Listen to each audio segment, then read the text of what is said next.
Well, welcome to another edition of Basecamp Nation. We're super excited about having a great guest tonight, a great friend actually, Seth Joseph, who leads all of our purity groups, and we'll talk a little bit more about that during the course of the interview. But very dramatic story that is emblematic, I think, of the prodigal journey that we're all on. And Seth has just got some really powerful stuff to tell. We are going to do our best to make this as family-friendly as possible, so bear with us. The topic is a little bit different than what we have talked about, but I believe that God will give us the grace to communicate it in such a way that it will be meaningful to your entire family. So we encourage you to tune in. Just a quick note here, it does cost a little bit of money to produce each one of these sessions, around a couple $100 each. And if you can give towards that, that would be fantastic. We've now had upwards of 2,500 guys that have actually come to our live base camp events in breweries all across mostly Michigan. And now we've had probably, I don't even know what the number is. It's a lot, probably 15, 20,000 people that have now actually viewed our base camp live stream events online. And so the audience has broadened, and we're super excited about being able to take this into a digital format, because now not just men can participate and engage, but their families and anybody anywhere for that matter can be a part of this community. So if you could give, we would certainly appreciate that. But rather than just talking about abstract big numbers out there, which can kind of get a bit oblique, we want to be a little bit more direct. And so we have a gentleman that we taped in our barn, because we're doing base camps in the barn this fall as the breweries still remain closed. And he just has some good things to say about base camp and what that means to him. So let's tune in right now and watch this video. So I found out about base camp, it was through a Facebook post, and pretty much the description was right on par with what I was looking for. And needing a place to venture into my faith journey. Plus, base camp was being hosted at Founders, so I'm like, you know what? This seems like a cool thing to go to. So my first experience, the first base camp I ever went to, was with McIntyre, where he was talking about his trip on the TV show Alone, and it was just his story about just being able to trudge through when all else seems to be lost, and just being able to hold your faith and get through pretty much a very, very tumultuous situation, like living in British Columbia and on an island. That was sort of it was a different experience for me. I was very, very happy with it, because it's like I was disconnected from the church for so long, going to this environment where we're just talking about real life. We're talking about what happens now. And it was really eye-opening. And not only that, but I was able to share that with my best friend and brought him along, and we continued coming for months and months after that. About a year and a half ago, I was going through a very, very, very, very dark time. And no matter how far you get away, base camp is always there. It's an anchor, I guess you could say. The men who are involved in that, they really rally behind you. And just through that experience and having that grace shown upon me by other men, that's what really opened me up to actually starting those kind of conversations of really figuring out what my faith looks like, where I've messed up in life, and how I can actually grow from that. But so it was literally the group of men being able to, like, them actually reaching out to me and being there for me. So it was the brotherhood, really. At a certain level, I'm still waiting for that. I'm waiting for me to walk through the door and be able to be that kind of person that these men have been for me. So it's a great way to take that next step in your faith, because you're doing it with a group of men. You're doing it with that brotherhood, and you're really not gonna find that anchor anywhere else.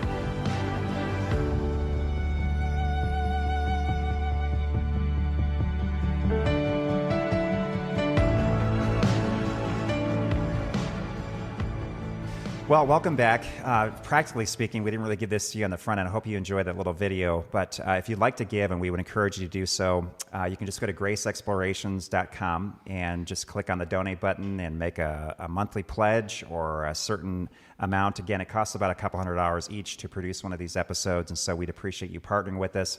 If that's not possible, then please just pray with us. And if that's not even possible, then just participate. So we'd love for you to help us by becoming a partner, by participating, and also praying. All three of those things are highly valued. So My guest here is Seth Joseph, and we're excited about having him here tonight. We tackle a lot of topics at Base Camp, and we look at that more as the R-rated version of what we do. It's in breweries, and so there's something really natural and organic that happens during that conversation. It's actually a story, and then we do a Q&A after that. So it tends to get really real and really raw because of the context, and so we're going to kind of take that R-rated version and kind of move it into a PG-13 category tonight for our viewers. And hopefully this will be something that a lot of families can embrace and understand and maybe take a little bit of pieces away from that.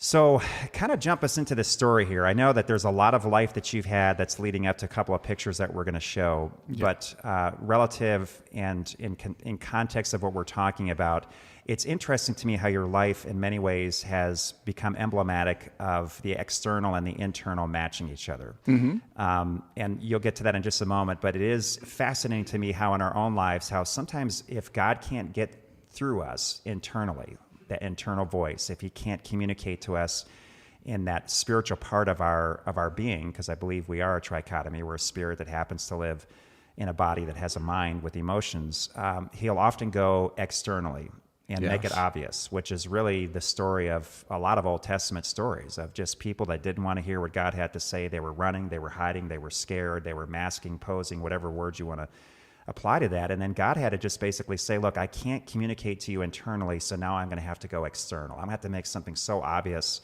to you that it'll create this cosmic, spiritual, seismic shift in your own journey, like, wow, something is happening.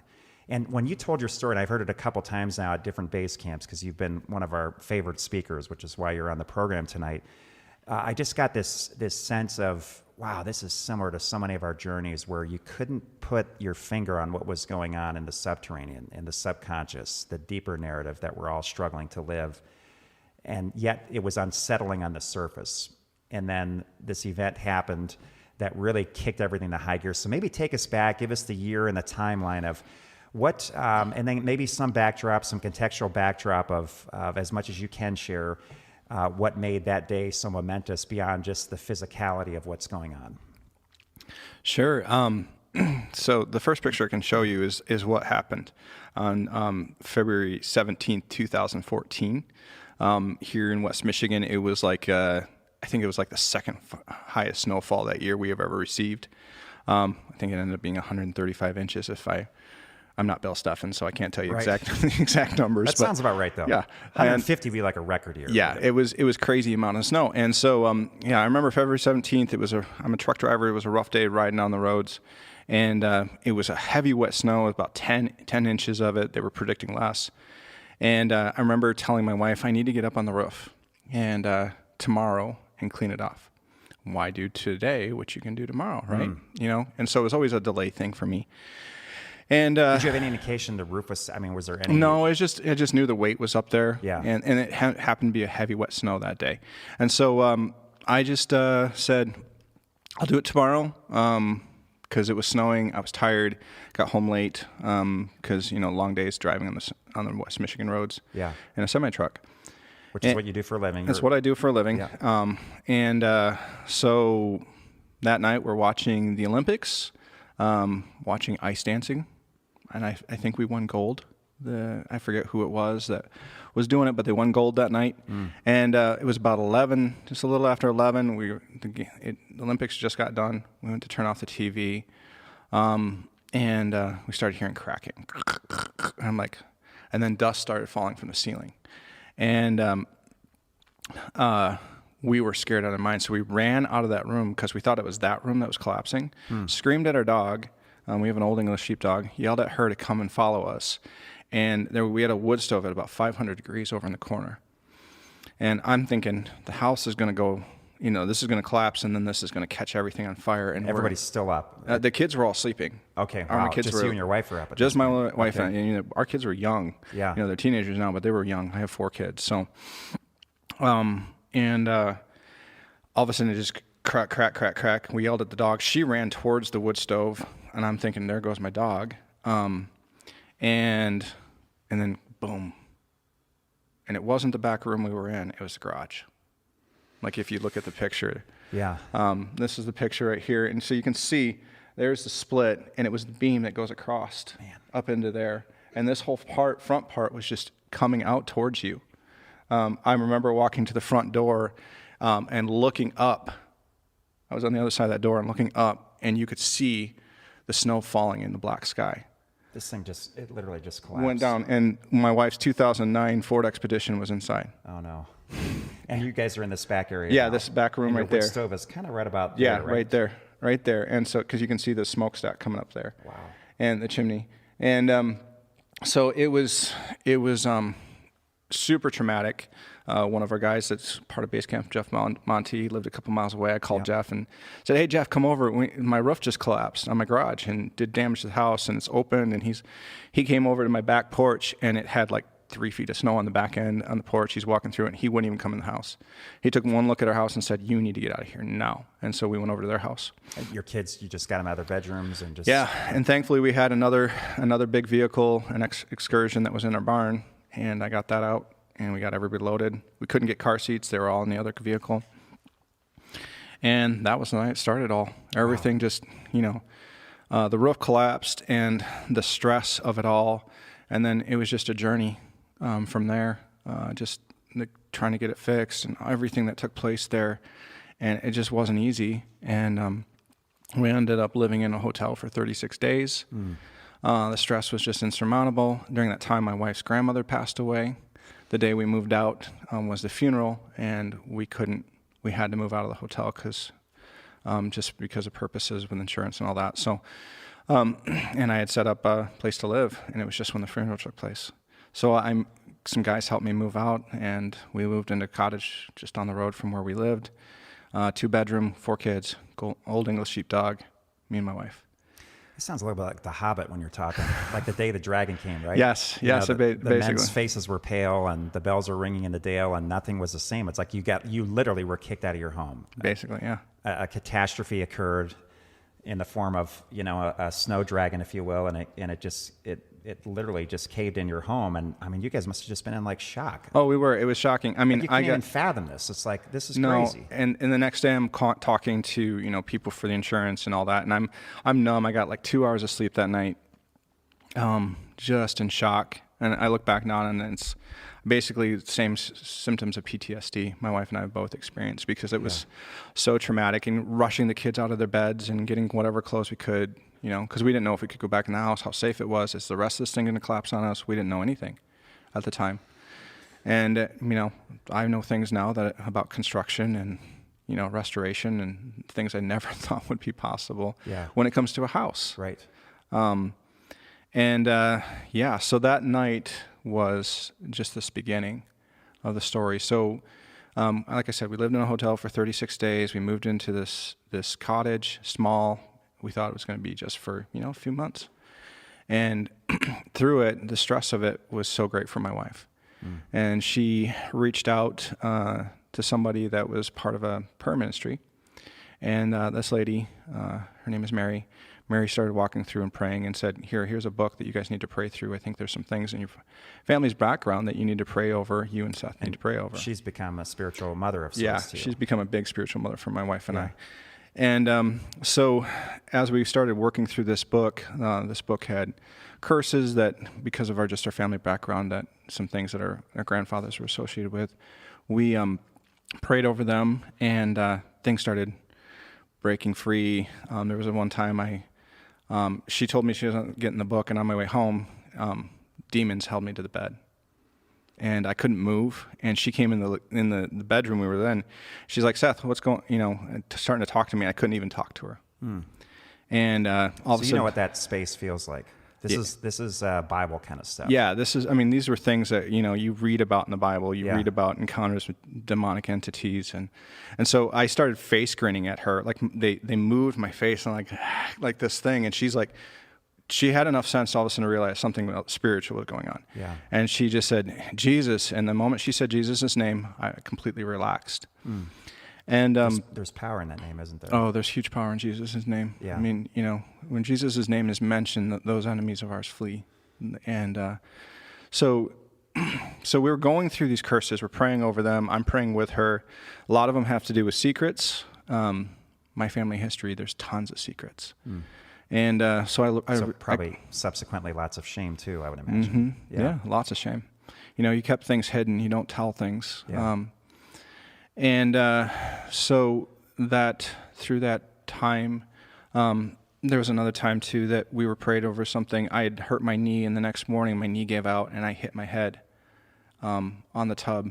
And Haley found me, and I had passed out and woke back up, and just some things that were going on in that time. So this is how long after this then? I mean, so this happened in February. Yeah. This started all taking place at the end of July into what was it? August. Wow, so this is a pretty condensed period of time. I mean, Yeah, there's a lot of stuff going on here. Yeah, and not that I can remember all the dates, but there was something too about the story of Noah, which you can relate to, with your things in Noah's Ark. But my wife had this vision before all this took place of two infinity signs that were rainbows, and so she started looking into that. And she started looking at the story of Noah. And the interesting thing is, the day that I think that the flood started or it ended was on the second month, the 17th day. Yeah.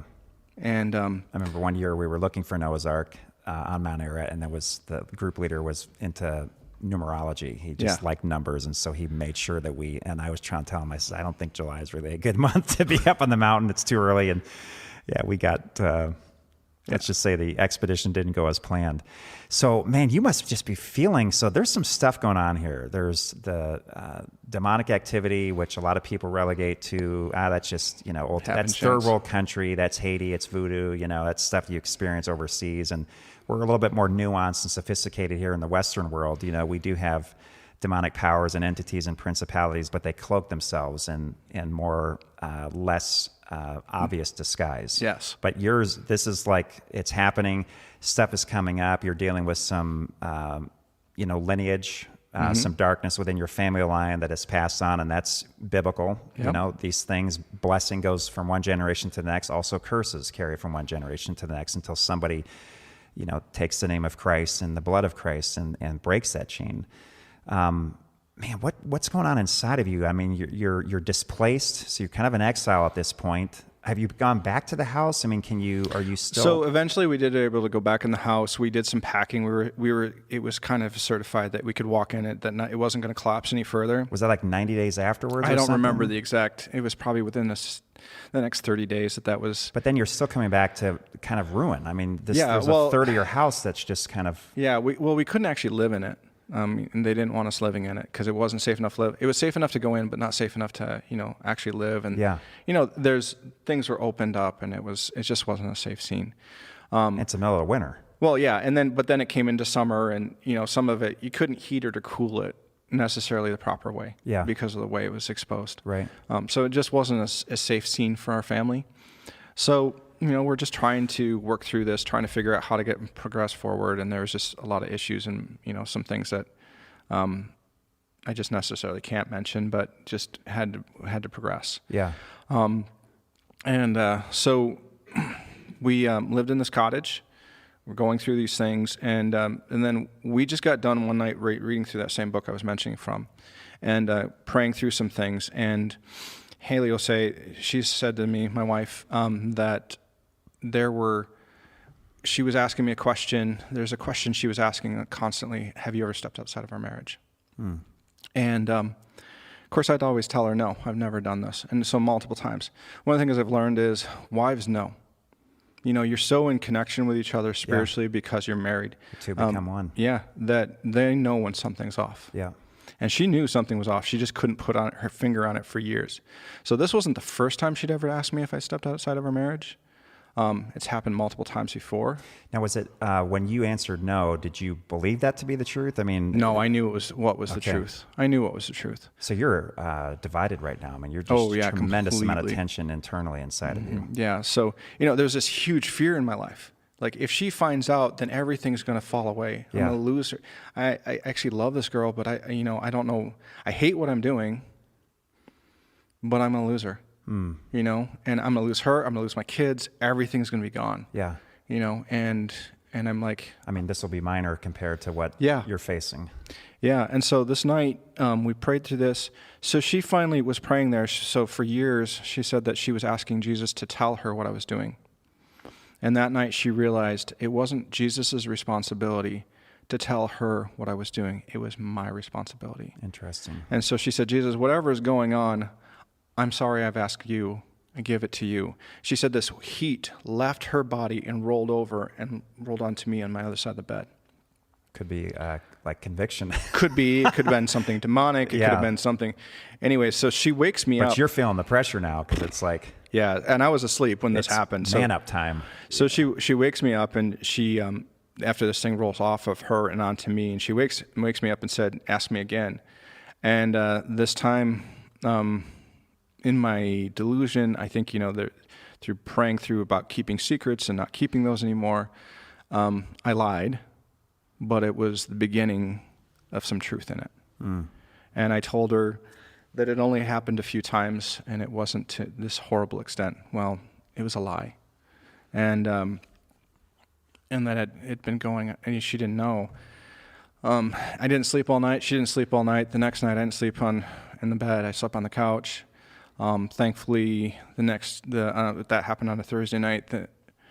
I told a bunch of guys Friday morning what I told her, which was a half truth. It was a lie still, which is pretty common. Someone coming out of being addicted to sex, right. That they don't really know how to tell the truth, at least for the first 30 days. Because they're lying to themselves. Yeah, I mean, it's a space of delusion. It's a space of pain. It's a space of, there's such a fog over your mind because you're so numb and you're so divided. Like you don't even understand the complexity of what you've been through. Yeah.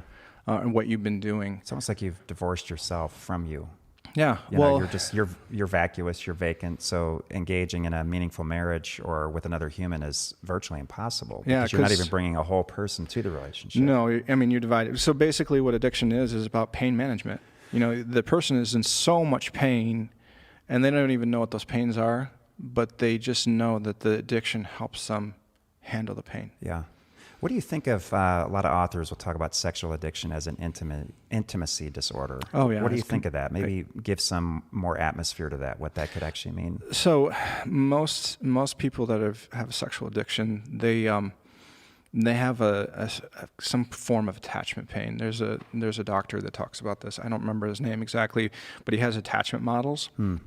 And each one of us have different attachment models. There's 4 of them. I can't name them offhand. Mine was dismissive, which is basically like what I learned as very young, probably even as an infant, was don't come too close, because if you came too close and I'm trying to connect with you and you don't connect with me, it causes me too much pain.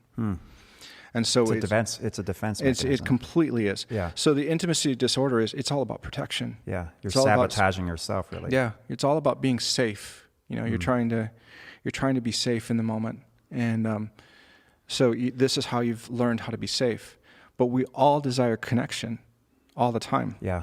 And sex is a form of that connection, but then it's also super numbing.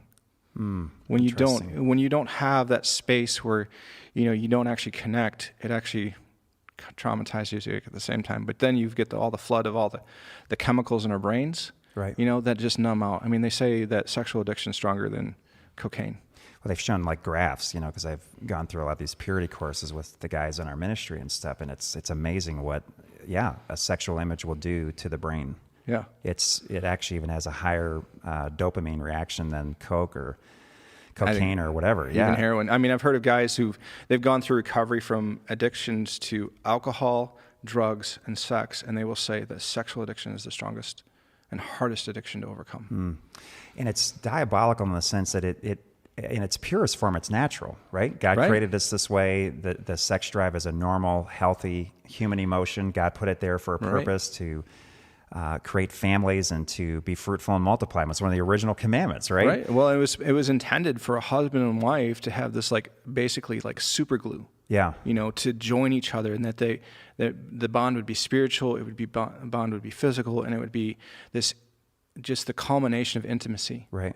And when it's done outside of that, it's not. It does the opposite effect, and our enemy knows this. It isolates, it shames, it brings us, it numbs, because you're not having that connection. And it's one of the easiest to hide. Oh, yeah. Yeah, I mean, if you ask, I was a great liar. Yeah. I was a great liar. And most guys that I walk with these days, yeah, they know they were great liars. And I would imagine for most men, I think for women, speaking generically, this obviously has exclusions to it, but it seems like women, one of their greatest fears is abandonment. But for a man, it's just failure. Yeah. And we've had a lot of guys come on and we've done interviews with them, everything from, multi-million-dollar fraud to whatever. In your case, infidelity. And it's just this idea that they would rather create this imaginary world and just lie as long and as hard as they can for as much as they can endure, then turn around and face the failure, because that failure just feels like it could kill them, like literally. Right. Which is probably what you're processing. Like, if I come clean, can I deal with the reckoning? Well, can I survive the pain of that? Yeah. I mean, the pain of where I'm at is I think I've heard it said before, when the pain of not changing is less than the pain of changing, right, you're not going to change. Yeah. But when that pain of not changing becomes greater than the pain to change, that's when you'll change. Right. And so, in essence, like we were talking about earlier, this had to happen to overwhelm my structures. Yeah. This structure got overwhelmed by snow. Well, God had to use this to overwhelm the structure of my life, our marriage, because I wasn't really married, at that point. I was just living with her, and I wasn't there for her. Wasn't being a father like I was supposed to be. I couldn't connect with my kids. I couldn't connect with her. I couldn't connect with other people. Yeah. I was living in absolute, utter isolation inside my internal world, and there's part of me that was like, I don't want to ever do this again. Why am I doing this now? Yeah. And you're the most miserable of men because you're a smart guy. You went to a Bible college, right? Or yeah. A Bible-based university. You've grown up in church. I mean, you and I've had some deep theological discussions. You can't claim ignorance, right? No, I can't. So you're in that most miserable state. You have too much of God to enjoy the world. You have too much of the world to enjoy God. You're in this no man's land where everything is. There's no true joy. Well, and I remember walking that summer while we're living in that cottage. Where I'm walking down this dirt driveway that has multiple houses on it where this cottage was, and I'm like, God, where the F are you? Yeah. And I actually used the word. I was so angry with him. Like, where are you? I feel so by myself. But I had felt so by myself for years. Would you use the word betrayed? Did you feel like at that moment that... I don't know if I felt betrayed. I felt he left me. Like King Saul. Me. Almost like a King Saul moment. Like, wow. Why did you leave me? Yeah. And I can understand why King Saul just went irate and lost his mind, because he felt alone. Felt so alone. And he knew what it was like to have God at one time. Yeah, he did. Yeah. And so there were moments I knew what it was like to have God. Yeah. When I was younger. Even though I had struggled with this since I was probably 13, when it came to, pornography, all the way through all these years. And it was, so I knew what it was like at times to be with God, and I knew what it was times to have community.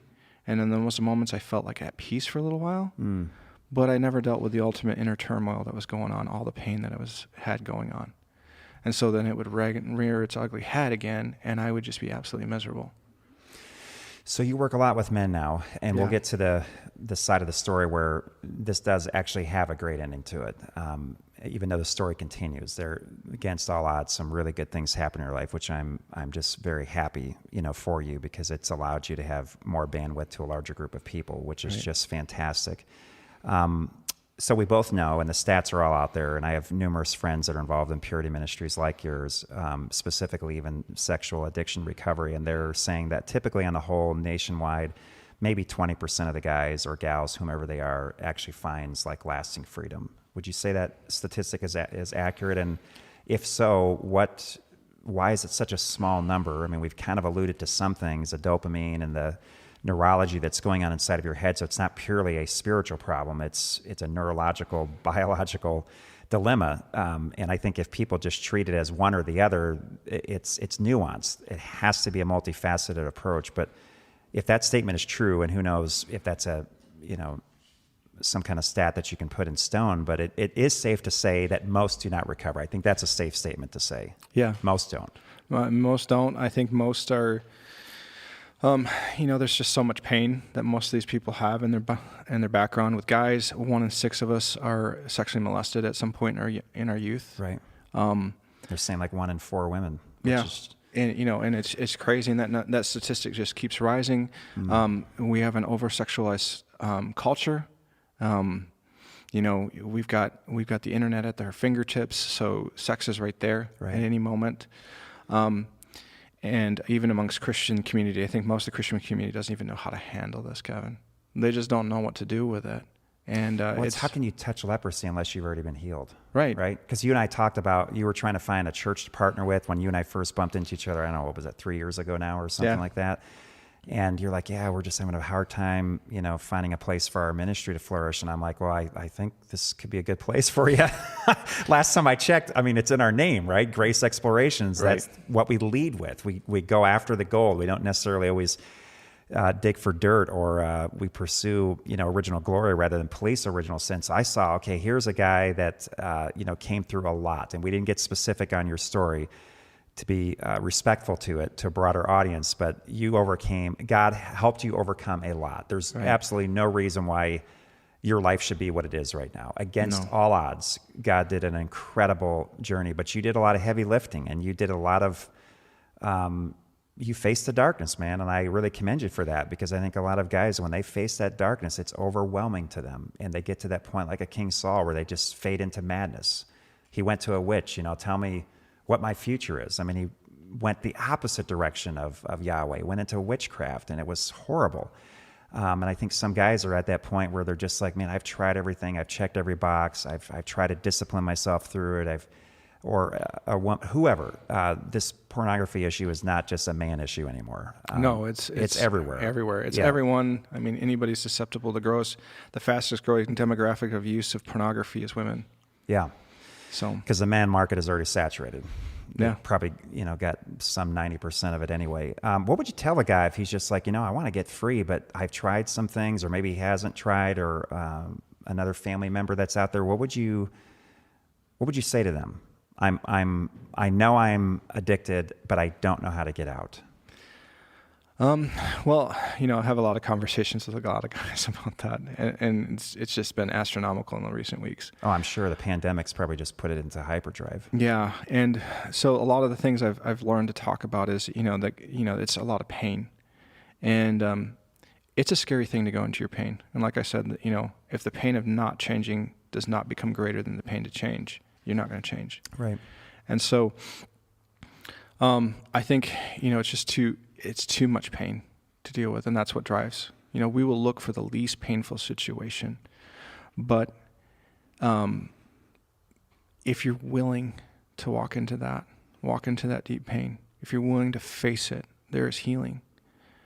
And we have a healer who faced horrible pain. Yeah, the worst. And as far as the crucifixion goes, physical pain, that was one of the worst things that a human being can endure. But not only that, then he went through the separation from his Father because of sin, and basically an unattachment in his relationship. So all this pain that all of us deal with unattachment, Jesus knows what it looks like. Yeah. He's endured it. And so if you're willing to walk with him and start learning how to listen to his voice and connect with him, he will show you your deep wounds. And then he'll gently say, see, here's your deep wounds, but you weren't alone. You didn't know it, but I was here. Yeah. So part of my story is I was molested at the age of 5 by my aunt. She trapped me in a bathroom. And, but I remember when Jesus walked me through that. And I'm on the bathroom floor, my aunt's doing what she's doing to me, and Jesus was standing next to me, crying. He took me back, and he's like, here I was crying. And he didn't condemn her for what she's doing. He goes, this is her own pain coming out right now, and I'm so sorry she did this to you. But I'm here with you, and I love you. and this doesn't define you. That is a powerful, true word picture. I think a lot of us feel betrayal from God because we feel like he's not there. Right. But what if, and he's not speaking, right? Mm-hmm. Well, what if he can't speak because he's weeping with us, right? Where he's incapacitated to the extent where he is, it's the God of, it's this idea that for God to be all powerful, he also be all suffering. He has to be able to incarnate himself into our suffering. And evil is what it is. God uses that as his own pawn for his own purposes that are beyond our bandwidth to fully comprehend. That day it was an evil day. It was a day that set you on a trajectory that caused great harm to you and those that you loved. But somehow in the middle of that evil day, just like the cross, how God restrained himself and allowed, like C.S. Lewis talked about, this deep magic to happen on the cross so that grace could come, so that this act of sacrifice, not God's rage poured out onto his own son, but this idea of let's just show the world what love really looks like, and create this way where we can be reconciled with the holy God. That's pretty powerful, but a lot of people can't get into that space of that God was actually there weeping with you Right. on your worst day. Right. That's deep theology. That's you have to go through your own suffering to be able to understand that, wow, our God is a God of suffering, and he suffers with us, and he suffers for us. But in the great mystery of all of us, in all of that, he doesn't remove us from that, because in a sense, that then becomes your ministry. It's where Christ actually incarnates himself into you, if you will. And now all of a sudden, you know a little bit about what suffering feels like. You have some empathy and compassion for your aunt, who otherwise you would hate for the rest of your life, right? And then all of a sudden you become, at the end of the day, you wake up one day, and or maybe people are just saying to you, you know, Seth, you're kind of becoming like Christ. You're able to handle and steward suffering well. And so now you can not only shoulder your own suffering, and you've made it your friend, but now you can walk with other men specifically in their suffering, because that's really what you're dealing with any form of sexual addiction. I think it's just this idea that a human soul is shattered, they're suffering, they're craving for intimacy. Physically, the only way they can go about that is to engage in an addictive lifestyle, because they're looking for that transcendent cosmic connection that only God can fill. But when God heals that wound, there's some incredible things. I tell guys in regards to pain, this may be helpful to some of our viewers. So I wrote this just, I think, this past week, and it's kind of borrows on some other ideas that have been floating out there. I just contextualize it, but it's this idea that the payment for our purpose is at the price of our pain. So you pay for your purpose, you pay for your destiny at the price of your own pain. Or you could say it this way, that you really can't truly discover your purpose in life unless you're willing to also engage into your pain, because somehow, diabolically and divinely, your pain actually encrypts your purpose. And you couldn't have seen this years ago, how God has, taken your ministry, Seth, and has actually used your suffering, right? Right. The thorn in your flesh. And he's able to say, you know what, I'm going to take you back into that same spot. I'm going to let you sit on the opposite end of the table now, and now you can help people. Not that you're detached and so removed from your own suffering that you're still not on your own journey, but you're strong enough that you can help carry and shoulder, kind of like a Simon of Cyrene, carry the cross, if you will, for someone else who's just so weakened and so debilitated.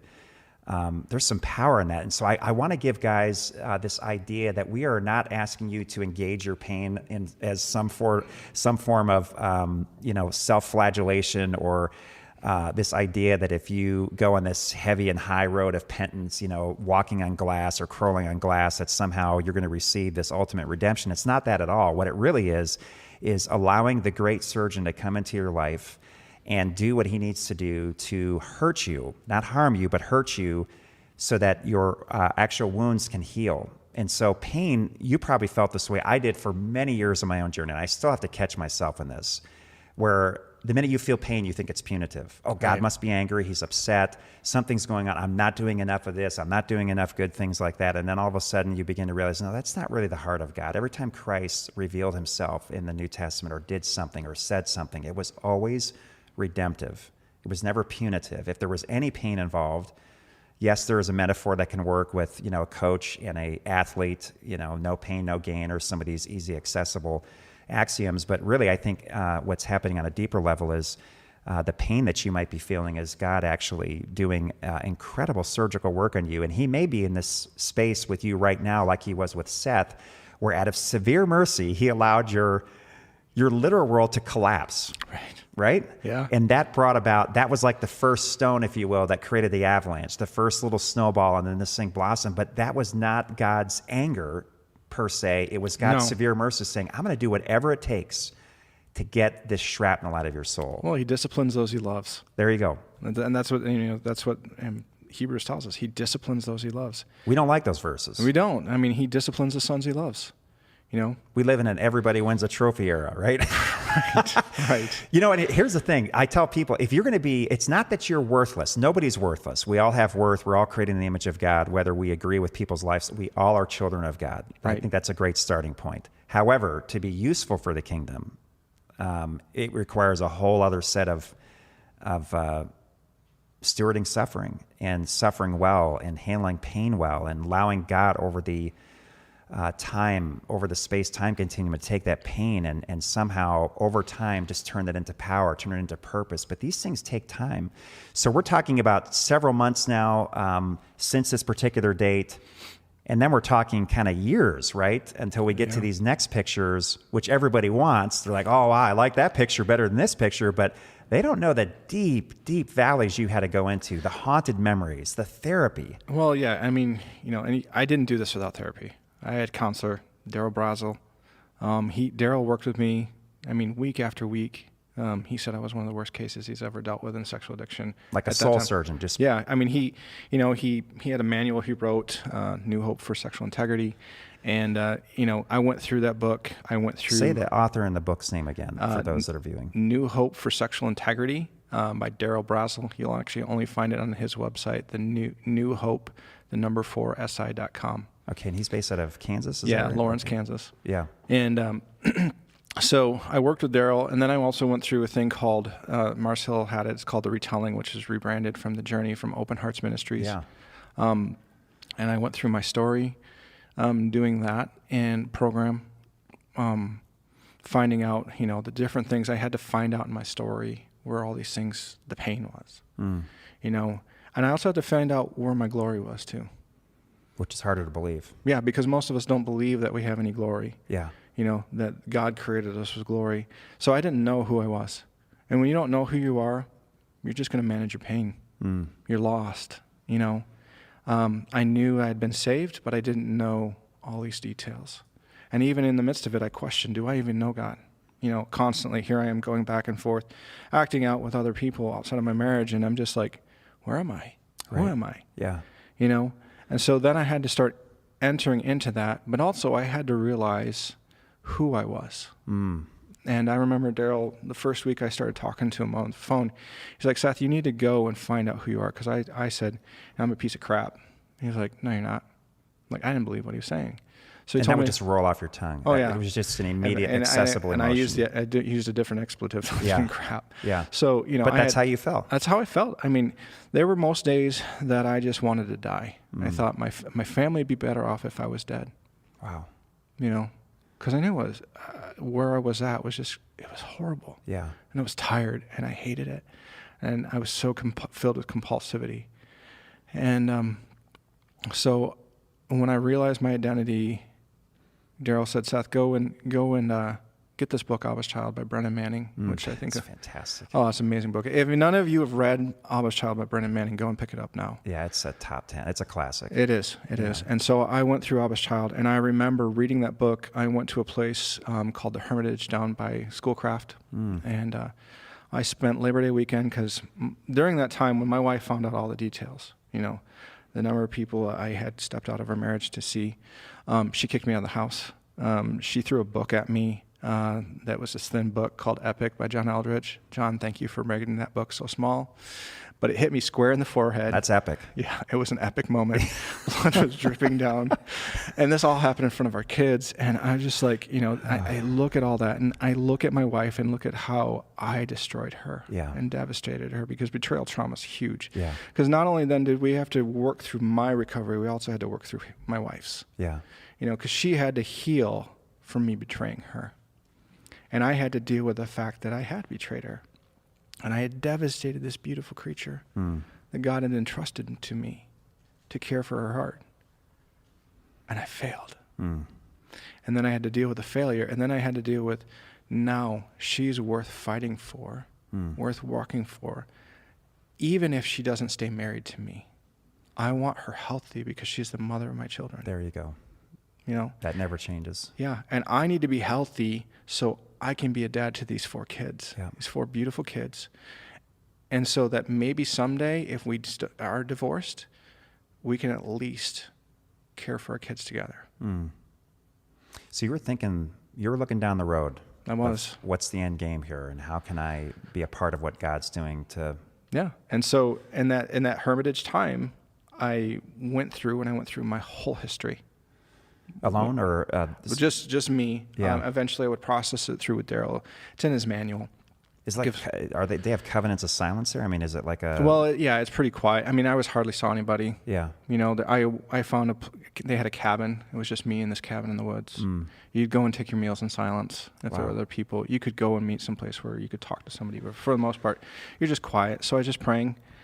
And so I went, and I remember reading this section of it where he talks about Thomas Merton saying, asking the question, who am I? And hearing, you are the beloved in Christ. Wow. And so from then on, I heard, I'm the beloved. I'm the beloved. I'm the beloved. So when Jesus and I started interacting with Jesus, started to learn to hear his voice, most of us don't even know how to hear Jesus. Most of us don't know how to hear his voice. Or we don't want to. Yeah, well, let the priest or the minister we don't. It's like Moses and the Israelites said, you talk to God. But in order to hear Jesus' voice, you have to deal with the trauma, because trauma, Dr. Jim Wilder, he talks about this. Trauma blocks us from being able to hear the voice of Jesus. Interesting. How so? Because the pain is so overwhelming, and like you said, we don't even know that Jesus is with us because we're in so much pain. Yeah. And if we can work through the trauma, and that's where we need community to help us along the way too, because like I had Daryl, and then I started going to groups.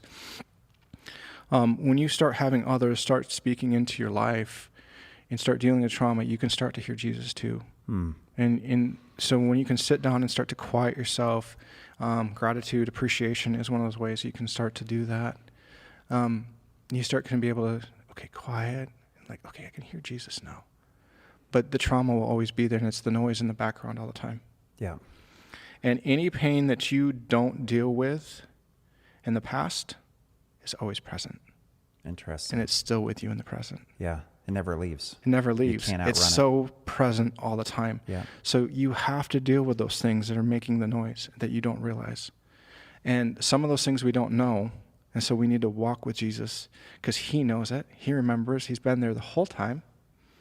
And so I learned how to listen to Jesus' voice. And as I listened to Jesus' voice, and I could be there when my wife is angry with me and upset for all the pain I caused her. And she would say things because of the pain she was in. And I would want to feel the shame. I could hear Jesus saying, sit with her. You are not defined by what you did to her. You're defined by me, and you're my beloved.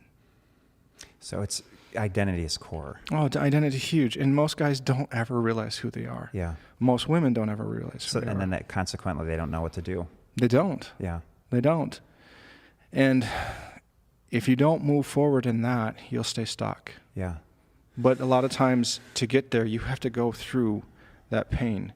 And it's learning how to be in joy, which that Jesus is glad to be with you, and you're glad to be with Jesus. That's how Jesus endured the cross. And it says in Hebrews, that he, for the joy set before him, endured the cross and its suffering. He scorned the shame. Yeah. But Jesus still was always himself on that cross. Jesus acted like himself on the cross, even though he was in immense pain. He still looked at the other guy on the cross, and said, today you'll be with me in paradise. He was being himself. Yeah. He was in agony. He also looked at John and Mary, his mother, and said, here is your son. Here is your mother. Yeah, he still took care of them in immense pain. So if you walk with Jesus, you eventually learn to be yourself in the midst of pain. Most of us don't do that. Most of us are overwhelmed by it. Yeah, well, we feel pain, and so I can't remember the author that said this, but he says we have two options when we have our own cross in our life, whether it's our own making or someone else's or a combination of both. Most people, when they feel the pain, they're going to transmit it. they're just going to project it back, which is what the criminal next to Christ did, just hurl back the insults. And then the other criminal on the other side of Christ said, hey, leave this guy alone. Unlike the two of us, he's actually innocent. He had some type of revelation. He just knew that, wow, this is the Son of God. And in that revelation, he was able to do what Christ was doing, which instead of transmitting, he was able to transform that into something beautiful, to the extent that Christ was able to say to him, today, you will be with me in paradise, which is powerful. So there's a lot of pain going on around. We don't even need to, it's everywhere. And we're talking specifically about sexual addiction here this evening, but my goodness, the pandemic, or whatever we call it, this crisis has just brought a lot of soul shrapnel. Everybody I know that is in the counseling therapy industry is overwhelmed right now. There's a lot of stuff that's coming to the surface that this current chaos has brought. And so we just want to encourage you, follow Christ. Maybe we'll have you back on again sometime, and I want to get to the end of the story here, but I'd love for you to just talk about Emmanuel prayer and how you go about. I know we've briefly alluded to that, but that's a whole other subject matter, but it's this fascinating way that you've actually trained yourself to speak to Christ and anticipate him speaking to you. Yeah. It's beautiful. And you've actually taken some of our guys through it around your fire pit, and it's really powerful because it really, at the end of the day, when you think about how Christ led such a transcendent life, it's because he was able to peel away from the crowds, from humanity, and was able to hear God's voice and follow it. In fact, he said to the extent that I can't do anything unless God tells me first. Exactly. I do what the Father tells me to do and shows me what to do. So it's really powerful that way. Let's get to this part of the story here. So how many years has now transpired between the collapse of the garage, all this stuff coming up that's incredibly painful, taking you down into your subterranean world, dealing with past memories and trauma, and oh my goodness, just layer and layer to the extent where this can happen? Like, what are we looking at timeline here? Okay, so and then maybe talk about what is happening here. Okay, so this took place on June 2nd, 2018, so it was about 2 years ago from this last June. And Haley and I, this is my wife Haley right here. Hi, Haley. My beautiful wife, who I'm completely blessed to have in my life still. And by the way, when you have shared the platform with her, all the guys always turn to me afterwards and says, it's pretty obvious this guy really loves this woman. I do. You speak very well of her, and she speaks well of you. It's amazing because you guys tell a deeper story in the base camp. But anyway, so this is a special day. It was a very special day. And so this is the day we renewed our vows on June 2nd, 2018. And so we went go from July 17th, or February 17th of 2014, the roof collapsed. Our marriage basically collapsed in August. Everything came out in the open. The collapse of everything that I had going on came out about August 23rd, 2014. And then on June 2nd, 2018, which our anniversary when we originally got married was February 2nd, 2002. Now we got remarried on June 2nd, 2018. Wow. And this is, what you're seeing here is a lot of work. Years of work. Hours of both my wife and I working through recovery.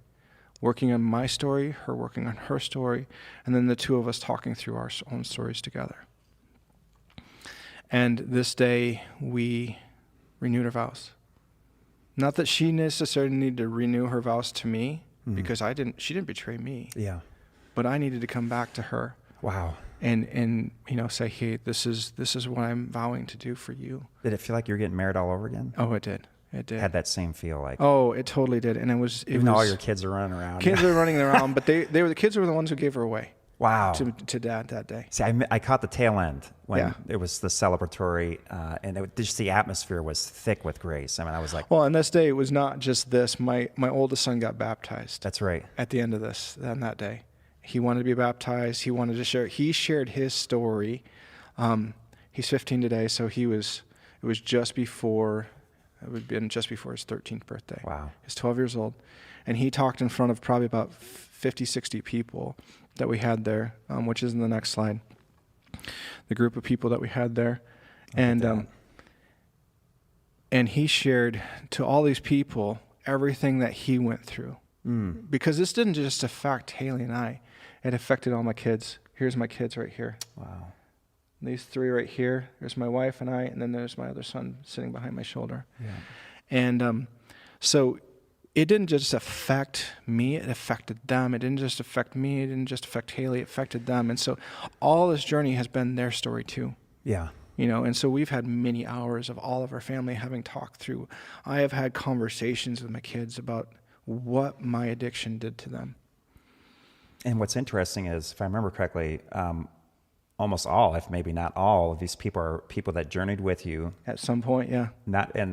It's just the opposite. Like a typical wedding would be your family, right? Right. Your bloodline. But these are people that had the bandwidth to be able to walk into your suffering, walk into those dark days that you had, and you had plenty of them, as well as she, to just try and figure out, is this thing salvageable? Can we come back together to a place where we can actually be married again? I thought that was so beautiful, and that's the vibe, the feel that I had. I came out, I think, several hours after this with another friend, and there was just something tangible. It was visceral. It was in the air I felt like grace was just doing a dance. Oh, it was beautiful. You could see. I felt like one of my friends said that they saw the Father, the Spirit, and the Son all standing on the edges, under the trees, and just celebrating. And it was like you could feel it. And then a kid even contacted us and said, I felt like this movement of God, like I've never experienced before that day. Well, it's emblematic of us returning to Christ. Yeah. Right? And it's been I'm so grateful for that day. I'm so grateful for every day I wake up and I'm next to my wife and I get to enjoy my kids. It actually was hard to come here for this tonight because we were playing games and just enjoying each other today. And I love being with my family. I love doing stuff with them and being with them and spending time with them. And, and I get to enjoy it now. I get to feel it now. I can, I have moments where I break down and things just don't work out right for me. I'm still working through things. I've learned that you have to work on your addiction just as hard as you did. As hard as you were in your addiction, that's how hard you got to work on your recovery. Wow. And so the hours I spent in that, so every day for me that's just what it is. It's just a lifestyle. Yeah. I'm still working through pain and hurts, and I don't know everything. I've heard too that recovery and sanctification are synonymous. I believe that. Yeah. And they're almost two interchangeable words, really. Yeah. You can't separate them. And so that's going to be every day till the day I go home and be with Jesus. Yeah. And I respect that about you. You've obviously stewarded your suffering well, but I just want to commend you to get into a place where not only have you overcome your addiction, which is rare enough as it is, but you were strong enough, almost like a soldier that had been a POW in a camp for a while. And not only did you get out against all odds, but now you're like, and I don't want to just sit back at home and just enjoy my life. I want to help other guys get out. Right. And I think that's huge. You've been a huge blessing to our ministry. Very grateful. Any closing comments that you would have, words of advice to people that are maybe walking through this in this time unique to us? So I do run a group, and so those who are in West Michigan, you can get through us, contact me through Grace's website. Yeah. My contact information is there. And I run a group to help guys in recovery, because the thing I've learned too is sobriety is not the opposite of the addiction. Community is. Interesting. And so I've developed a community. Grace is part of that community. Yeah. Base camps. And so you need to step into that community. You need to come and join us. Don't be afraid. It's not a place of shame. I know it can be scary, but it's worth it. It's worth coming into. And I didn't do this without that community. I didn't do this without you. You've been part of my story too. Yeah. In these recent years. And this is not something you do alone. True. We like to say at Grace Explorations that we either journey together or we die alone. And that's certainly emblematic of Seth's life. And thank you for coming on today. You can find out more information about Seth's group if you just go to our Band of Brothers. If you go to graceexplorations.com, click on Band of Brothers, scroll down a little ways, and there's a bunch of information there. I think there's even your personal contact information on there as well. Caveat, please do call ahead. It is a closed group, if you will. Everyone is welcome, but for sake of confidentiality, kind of like a spiritual Vegas, if you will, they would appreciate a heads up, knowing that you're coming so they can welcome you and you can enjoy the fact that you are not the only one out there that's struggling, that your situation is maybe not as unique or as abhorrible as you think, that there's people that are going to love on you and they're going to stick with you on this journey, which is exactly what it is. It is a journey. If you can give tonight, that would be great. Everything we do, with the exception of like one event a year, which is our Barn Base Camp, that's our one and only fundraiser. We just did a retreat this past fall.